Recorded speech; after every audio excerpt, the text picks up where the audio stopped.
And with countries like Canada, we subsidize a lot of countries and keep them going and keep them in business. In the case of Mexico, it's $300 billion a year. In the case of Canada, it's close to $200 billion a year. And I say, why are we doing this? Why are we doing this? I mean, at what point do we say...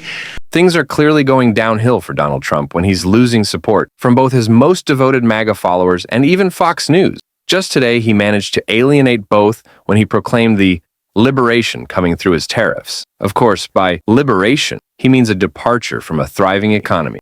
And that's why we're seeing even his strongest supporters speak out against him and his tariff plan. It's not just their words, but their actions as well. A major legal blow to Trump's tariffs was recently dealt by Republicans in Congress, and we'll dive into all of that. But before we get into the backlash over the tariffs, I'd appreciate it if you could like this video. And if you enjoy our content, don't forget to subscribe. It really helps and means a lot to me. Now, let's start with Trump's tariff remarks. And with countries like Canada, we subsidize a lot of countries and keep them going and keep them in business. In the case of Mexico, it's $300 billion a year. In the case of Canada, it's close to $200 billion a year. And I say, why are we doing this? Why are we doing this? I mean, at what point do we say you got to work for yourselves, and this is why we have the big deficits. This is why we have that amount of debt that's been placed on our heads over the last number of years. And throughout his lengthy political career, Donald Trump has never once presented a policy with real substance or merit. The way he talks about tariffs resembles how a child might talk about them. Not even if you gave them a brief explanation, but simply because they like the word. That's how Trump talks about tariffs. It's something he claims to love because no one has ever challenged him on it, never asked for any real justification. He can just act tough, which is his favorite thing to do, as it covers up his deep insecurity and weakness. But now, Trump is facing the consequences of his empty tough talk, with Republicans in the Senate calling him out. A few key figures have responded, but Rand Paul stands out the most, as he went on Fox News, with Senator Tim Kaine to tear apart Trump's tariff plan. I also want to discuss the legal bombshell dropped on Trump in Congress.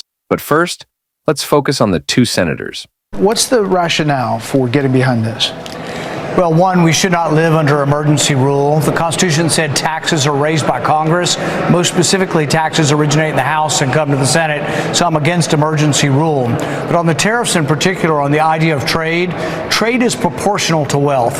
The last 70 years of international trade has been an exponential curve upwards, and the last 70 years of prosperity has been upwards also.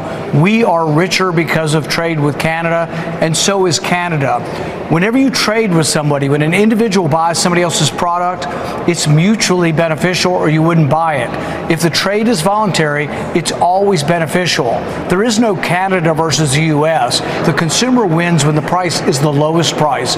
Tariffs raise prices and they're a bad idea for the economy. But what if this is... But on the tariffs in particular, on the idea of trade, trade is proportional to wealth.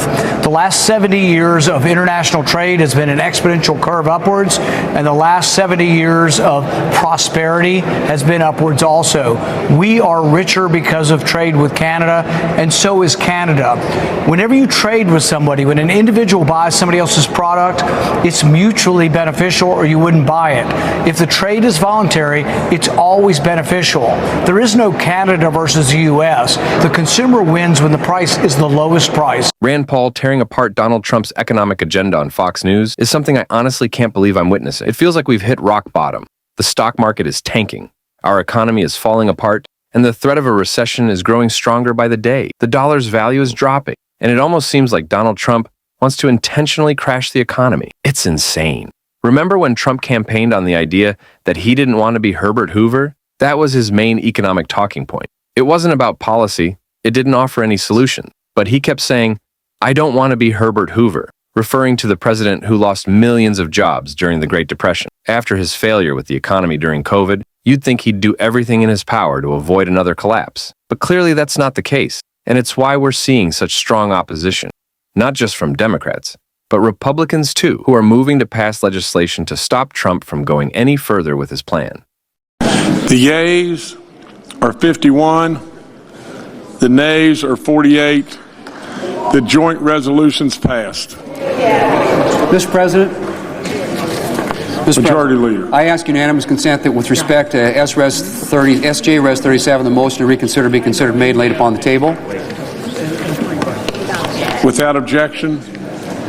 This just in. The Senate has passed a resolution to block Donald Trump from imposing tariffs on Canada, our largest trading partner and closest ally. It's incredible that this relationship has deteriorated to the point where Mark Carney recently said Canada has moved on from the U.S., all because of Trump's disastrous trade war. This has to be one of the worst economic decisions any president has ever made in American history, though, of course, Trump has a few of those under his belt. It's still baffling to me how so many people act like this is all normal, like there's some grand plan behind it. I remember when Republicans initially framed Trump's actions as 4D chess, calling his tariff moves a clever negotiating tactic. Then, he'd impose the tariffs, call them successful, and when the economic consequences hit, he'd remove them and say, it's just a negotiating tactic. So, which is it?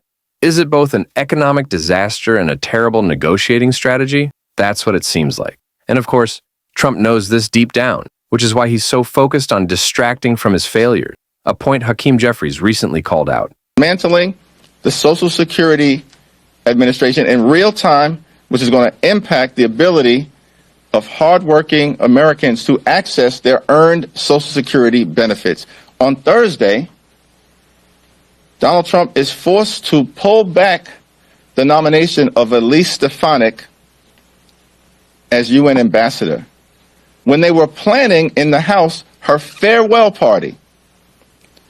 And Donald Trump makes clear so that there's no ambiguity that he's pulling back Stefanik's nomination because they're on the run legislatively and their margins are tight in the House despite the claim of some big mandate, and they're on the run politically, and they're not clear that absent Elise running for re-election, they can hold a district that Trump had just won by 21 points. Then on Friday, we get new consumer confidence numbers that are plummeting because the American people have come to the conclusion that Donald Trump and the Republicans are tanking the economy in real time. Then on Saturday, 4 MAGA-supported constitutional amendments in the state of Louisiana, of all places, go down in flames. All 4 of those constitutional amendments were Project 2025 inspired amendments backed by the Republican governor of Louisiana, the Republican speaker from Louisiana, the Republican majority leader from Louisiana, and the entire Republican apparatus. All 4 constitutional amendments in Louisiana, a state that Donald Trump had just won by 22 points, go down in flames. It was a terrible week. So what happens on Sunday? He says, intentionally, I'm serious about running for a 3rd term. Why? He can't run for a 3rd term. We're not going to ever let that happen. Why does he say it? And why do some in this country chase the story as if it means anything? To distract from the terrible week that they've had. We're not going to take the bait. And so on Monday, Cory Booker launches an extraordinary 25-hour-long speech on the floor of the Senate, reclaims the narrative in a powerful, historic way. And then yesterday, the evening ends with Donald Trump, Elon Musk, and their MAGA Supreme Court judicial candidate going down in flames. It's no coincidence that Donald Trump began talking about a 3rd term just around the time of Liberation Day, especially when we saw that shocking report in The Atlantic, revealing that Trump's administration admitted in court to unlawfully deporting a legal permanent resident of the U.S., a father. I can hardly believe this story, but it's not surprising given that Trump and his team are always trying to distract us from their failures. That's their playbook. Shift focus away from the failing economy. But it's tough to distract people when everything is in the red, grocery prices are rising, and gas prices are up. Things are getting more expensive. And the worst part of Trump's tariff plan is that even if he were to suddenly come to his senses, which seems unlikely, the damage is done. Corporations that raise their prices won't just lower them back down. This is a permanent inflationary period Trump has created, one he won't be able to undo no matter what. This is one of the biggest blunders he's made. While Republicans are pushing back on him to some extent, Democrats are doing so much more. Governor Josh Shapiro made that clear in this clip. Let me give you a real-life example, right? I was at Voith, which is a company in York, Pennsylvania, which manufactures the turbines used to produce hydroelectric power. They're not just any company doing it. They are the largest manufacturer of these hydroelectric parts in North America, right? They source all of the steel, which is the primary material used to build these turbines. They source all of that steel from America, from domestic sources, not from Canada. And yet they're seeing their prices go way up because of the chaos that Trump has injected into the marketplace. I'm all for bringing jobs back to Pennsylvania, back to America. We work hard to do that every day, and we're showing victories there every day. But unfortunately, what we're seeing is a White House that's now actually making it harder to accomplish that. I've seen the devastating effect of trade deals that were bad for Pennsylvania, bad for America in the 90s and the early 2000s.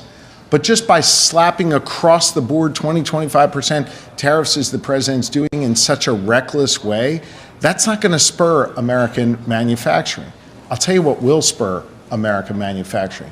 Investing in businesses here in America, not cutting money that's supposed to go to them and raising their costs. I'll tell you what else is going to make us more competitive in America. Investing in our schools and STEM education. I'll tell you what else is going to make us competitive in America.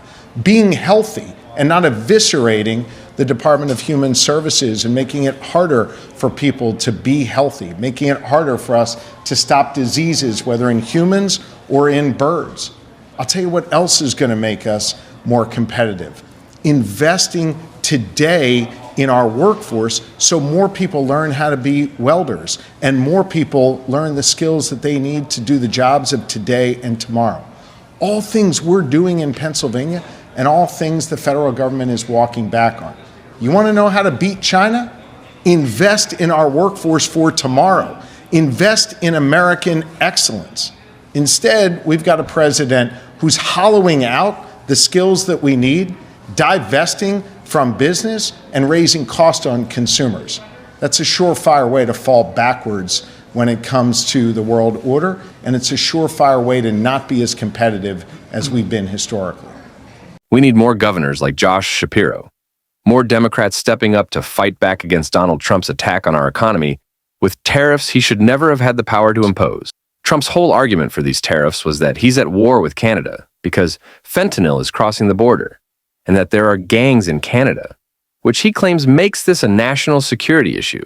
Honestly, I don't buy it. Are we talking about the Mounties now? Those are the police, not the problem. I know Trump isn't the sharpest tool in the shed, but we definitely need more leaders like Josh Shapiro. I'm glad to see governors stepping up, calling out this plan, and explaining how they're going to fight it. We'll continue highlighting the efforts Democrats are making to push back on this every day. And if you want to support that, don't forget to hit the subscribe button, leave a like on this video, and if you've made it this far, drop a blue heart in the comment. Until next time, I'll see you soon.